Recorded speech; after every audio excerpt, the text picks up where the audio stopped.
So hey guys, what's up with you all? So for today's video, ayan.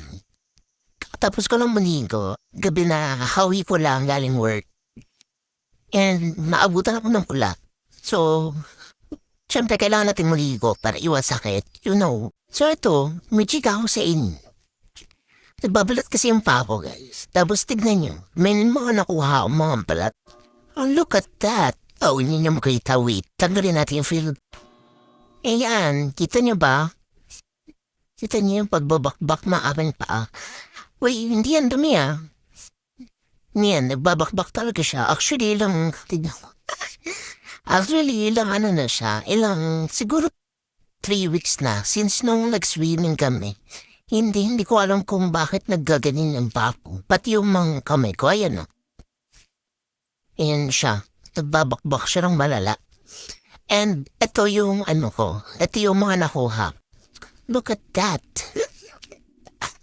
Kadiri, diba? So ito yung mga nakuha kong mga balat galing sa pako. And ito yung madalas ginagawa ko pagka ano. Hindi ko siya napapansin na binabaklas ko na pala siya ng binabaklas. Yung parang ginagawa ko na siyang hobby, yung pagbaklas-baklas ng ganito. Yun, nagiging hobby ko siya. Yan.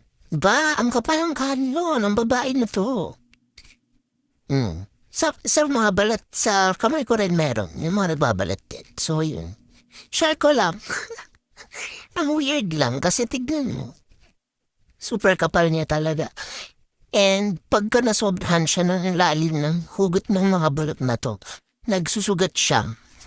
Nadadala pati yung hindi dapat kunin. Ganun. And ito yung kabila paa. Yung talampakan. Yes. Diba? Kakaiba siya, guys. First time to nangyari sa paa ko, yung bakbak talaga siya. Yung unang bakbak niya kasi dito sa gilid din. Yung mga parang bubbles siya, ganun. So, ayun lang. So, wala kichika sa inyo. Alam mo na kung masyadong ganap dito. Napagod lang kami, syempre, dahil galing kami sa ulan. And naabutan ng ulan. Kasi sobrang init kanina. So siguro, kaya sobrang init kasi uulan nga siya ng hapon. So ayun. Baka masyadong update, guys. Matutulog na ako. Yan lang. Bye. Audio Jungle.